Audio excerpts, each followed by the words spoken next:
आदाब दोस्तों, कैसे हैं आप? वंस अगेन आपकी हाजिर खिदमत है।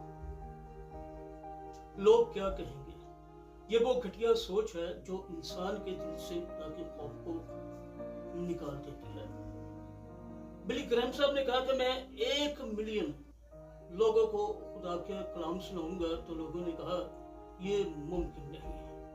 लेकिन एक वक्त आया जब उसने 10 करोड़ लोगों को एक ही वक्त में कलाम सुनाया, और ये पहली बार रेडियो ट्रांसमिशन थी। बैनी हिल से कहा गया कि ये ट्रिक करता है, शब्दाबाज है, बाजीगर है, लेकिन खुदा के जलाल के लिए वो आज भी इस्तेमाल हो रहा है।